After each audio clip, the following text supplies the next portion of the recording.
बालोद के मंच से प्रियंका गांधी ने कांकेर लोकसभा प्रत्याशी बीरेश ठाकुर के लिए किया प्रचार। युवा कांग्रेस के कार्यकर्ताओं ने किया जोशीला स्वागत। बालोद जिले में आज कांकेर लोकसभा के प्रत्याशी श्री बीरेश ठाकुर जी के पक्ष में प्रचार करने पहुंचे अखिल भारतीय कांग्रेस कमेटी की महासचिव प्रियंका गांधी सचिन पायलट के बालोद आगमन पर बालोद युवा कांग्रेस के अध्यक्ष प्रशांत बोकड़े के नेतृत्व में सैकड़ों साथियों ने आज रैली निकालकर कार्यक्रम में शिरकत की। जिला कांग्रेस कमेटी के अध्यक्ष चंद्रप्रभा सुधाकर जी के मार्गदर्शन में आज युवा कांग्रेस के सैकड़ों साथियों ने आज अखिल भारतीय कांग्रेस कमेटी की महासचिव प्रियंका गांधी जी के नारों के साथ सभा स्थल पर पहुंचकर उपस्थिति दर्ज करवाई एवं प्रियंका गांधी जी को स्मृति चिन्ह भेंट कर युवा साथियों ने मुलाकात किया। हमसे सच बोलेंगे, वो हमारे लिए अच्छा करेंगे, वो हमारे साथ विश्वासघात नहीं करेंगे। इसीलिए आप गहराई से समझिए कि आपको बदलाव लाना पड़ेगा। इस बार अगर आपने कांग्रेस के हाथ मजबूत नहीं किए और फिर से आप 5 सालों के लिए भाजपा की सरकार ले आए तो 5 साल और इस देश में क्या क्या होगा इसकी गारंटी कोई नहीं ले सकता। संविधान बदला जाएगा। आपकी बेरोजगारी कि जब फसल का नुकसान हो तो 30 दिनों के अंदर अंदर आपका भुगतान हो। एमएसपी एक कानून बन जाए और सिर्फ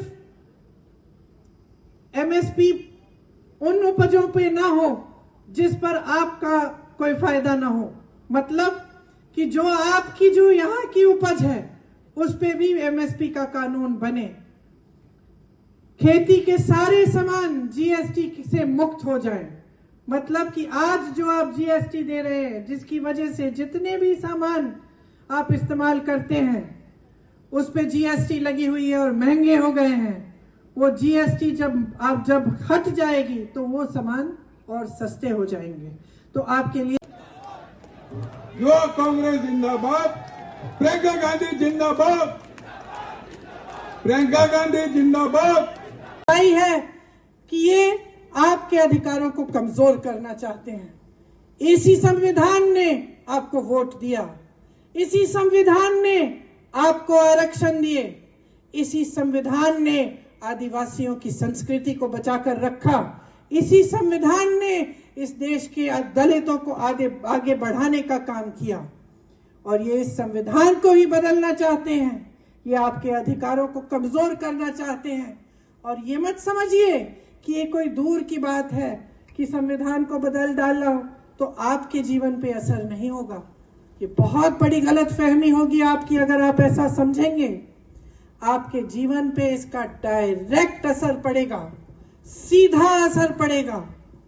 अगर संविधान बदल डाला तो आज जो सम्मान का जीवन जी रहे हैं आप, आज जो अधिकारों से भरपूर जीवन जी रहे हैं आप, कि आप खड़े होकर अपने अधिकारों को मांग सकते हैं, आप सवाल उठा सकते हैं नेताओं से कि मेरे लिए काम क्यों नहीं करा, आप अपने वोट द्वारा सरकारों को बदल सकते हैं। ये सब अधिकार मिट जाएंगे अगर संविधान बदला जाएगा। तो सबसे बड़ी बात आपको समझनी पड़ेगी कि क्या आप एक ऐसा देश चाहते हैं जिसमें भविष्य में आपका संविधान ही बदला जाए और आपके अधिकार कमजोर किए जाएं। दूसरी बात, बहनों को 50% आरक्षण मिले, मतलब सरकारी नौकरी जितनी भी है पहले के आरक्षणों के तहत आपको उसका आधा महिलाओं को मिलेगा। आशा, आंगनवाड़ी और मितानिन बहनों के लिए जो मानदेय है उसमें केंद्र की सरकार अपना हिस्सा बढ़ाएगी। इसका मतलब है आपका मानदेय और भी बढ़ेगा। किसानों की बात मैंने की, आप कर्ज में डूब रहे हैं, हद से ज्यादा बढ़ चुकी है, तो ये आपकी एक बड़ी समस्या है। एक दूसरी आपकी समस्या है कि बेरोजगारी 45 सालों में आज देश में सबसे ज्यादा हो चुकी है। बेरोजगारी इतनी है कि चाहे कितना भी आप अपने बच्चों को पढ़ाए लिखाएं, आपको ये गारंटी नहीं मिल सकती कि पढ़ने लिखने के बावजूद उसको रोजगार मिलेगा कि नहीं मिलेगा। तो तमाम हमारे जो नौजवान हैं, चाहे महिला हो चाहे पुरुष हो, सब बेरोजगार बैठे हैं। तो ये एक बहुत बड़ी आपकी एक और समस्या है। किसानों की बहुत समस्याएं हैं।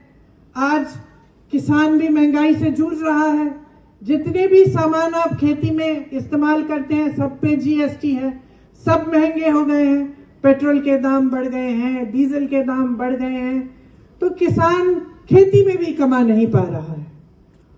तो ये आपकी जो बड़ी बड़ी समस्याएं हैं उनको हल करने की कोशिश कांग्रेस की सरकार ने जब प्रदेश में थी तो की। आपसे बघेल जी कह रहे थे आप आराम की जिंदगी जीते, हमें क्या था, लेकिन हम सेवा करना चाहते हैं क्योंकि हमारे दिल में सेवा की भावना है, श्रद्धा की भावना है आपके लिए। ये लोग हमें कहते हैं कि हम परिवारवादी हैं, फिर क्या होता है? जिसका बेटा, जिस बड़े नेता का बेटा या जिसके परिवार का सदस्य भाजपा में शामिल होना चाहे उसको एकदम तेजी से ले लेते हैं। आज मैं दावे के साथ कह सकती हूं कि बड़े परिवारों के बेटे, बेटियां, चाचे, चाचियां सब उन्हीं की भाजपा में शामिल हो गए हैं और तब परिवारवाद के सारे आरोप खत्म। तो देखिए, गहराई से समझिए आपके सामने क्या हो रहा है। कार्रवाई बंद। पता चला कि ऐसी कंपनियां थी जिनका मुनाफा कम था और चंदा ज्यादा दी हुई थी। क्या मतलब है इसका? इसका मतलब है कि कहीं से काला धन सफेद करने का काम इसी इलेक्टोरल बॉन्ड से किया गया था। आगे मैं बताती हूं, ये भाजपा के नेता जो हम सबको भ्रष्ट कहते हैं, सब पे केस डाल देते हैं, किसी पे हजारों करोड़ का केस आरोप, किसी पे कुछ। और सुनिए, जिस दिन वो नेता कहता है कि मैं भाजपा में शामिल होने जा रहा हूं, अचानक सारे केस गायब। अचानक वही भ्रष्ट नेता साफ हो जाता है, वही भ्रष्ट नेता ईमानदार हो जाता है। ये लोग परिवारवाद का आरोप पर लगाते हैं कि आपको पता है कि कैसे कहीं कहीं शायद विधायक से चूक हो गई तो कुछ विधायकों को हराने के लिए आपने प्रयास किया, इसलिए पूरी सरकार चली गई। सरकार चली गई, एक भाजपा की सरकार आई। उस सरकार ने आपके राशन के चावल में कटौती की, सिर्फ आपको 5 किलो मिलता है जब आपको 35 किलो मिलता था। बेरोजगारी का भत्ता बंद कर दिया, गोबर की खरीद बंद कर दी, वर्मी कंपोस्ट बंद कर दिया। गौठान में आपको कितना रोजगार बना के दिया और किस तरह से हमने गौठानों को मजबूत किया। छोटे छोटे नेता, मंत्री, अलग अलग नेता देश के अलग अलग कोनों में जाकर ये कहेंगे कि संविधान बदल डालेंगे और मोदी जी मंच पे खड़े होकर मना कर देंगे कि नहीं नहीं, ऐसा हम नहीं करेंगे। ऐसा पहले भी हुआ है कि बात कहीं और से उभरती है, मोदी जी कहते हैं ऐसा नहीं होगा, चुनाव के बाद वही बात मोदी जी कर डालते हैं। तो आज भी यही हो रहा है कि ये कहलवा रहे हैं अपने नेताओं से जानबूझ के, ताकि ये बात फैल जाए देश में।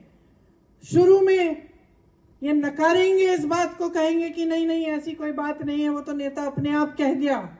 और जैसे ही इनको 400 सीट मिलेंगी या जैसे ही ये अगला चुनाव जीतेंगे तो संविधान को बदलने की पूरी कार्रवाई ये शुरू कर देंगे। ये सच्चाई है। मिल रहा है, जो भूमिहीनों को पैसा मिलता था वो भी आज बंद हो गया है। तो मैं आपसे पूछना चाहती हूँ, इतनी भयंकर महंगाई है, दाम में आग लगी हुई है, पेट्रोल चला गया 100 पार, डीजल चला गया 90 पार, सोना चला गया 73,000, चांदी चली गई 90,000, दुपहिया चली गई 1 लाख पे, गैस सिलेंडर का दाम 1200 हो गया, दाल का दाम देखिए। सस्ता क्या है? आपके लिए कौन सी ऐसी सुविधा बनाई है नरेंद्र मोदी जी की सरकार ने प्रदेश में, जो नई नई आपने भाजपा की सरकार बनाई है? कौन सी ऐसी सुविधा बनाई जिससे आपके जीवन के संघर्ष में आपको मदद मिल पाए? इनको लगता है कि लोग 5 किलो राशन का इंतजार करते रहे, 2000 रुपयों का इंतजार करते रहे, 100 रुपए का गैस का सब्सिडी उसके लिए इंतजार करते रहे। क्या ऐसे भारत विकसित होगा? क्या ऐसे आप आगे बढ़ पाएंगे? जो जहां जहां भाषण दे रहे हैं वो कह रहे हैं हमें 400 सीट दे दो इस चुनाव में, हम संविधान को भी बदल डालेंगे। सुना है आपने? ये सुना है? क्यों कह रहे हैं ये? एक तरफ से ये छोटे छोटे नेता और कुछ इनके मंत्री जगह जगह जाके कह रहे हैं कि हम संविधान को बदलेंगे, दूसरी तरफ मोदी जी मंच पे आते हैं और इनके बड़े नेता कहते हैं कि हम संविधान को नहीं बदलेंगे। तो जनता क्या सोचे कि क्या हो रहा है? आपको क्या लगता है कि भाजपा के नेता बगैर मोदी जी की इजाजत इतनी बड़ी चीज कह सकते हैं पूरे देश भर में घूम के कि वो सच होगी कि बहुत ताकतवर है और उन्हीं में आप भरोसा करें तो सब कुछ ठीक हो जाएगा? लेकिन मैं आपसे पूछना चाहती हूं, क्या पिछले 10 सालों में सब कुछ ठीक हुआ? हाँ, नहीं हुआ। कुछ ठीक नहीं हुआ बहनों और भाइयों। महंगाई बढ़ती गई, बेरोजगारी बढ़ती गई।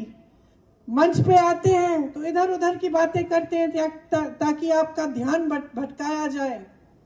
दिखावे की राजनीति है। और ये गहराई से इस बात को समझिए, आपने इंदिरा जी को बहुत आदर दिया, बहुत माना, इसीलिए आज जब मैं उनकी पोती आपके सामने आती हूं तो आप मेरा सम्मान करते हैं, क्योंकि आपने उनका आदर किया। क्यों किया?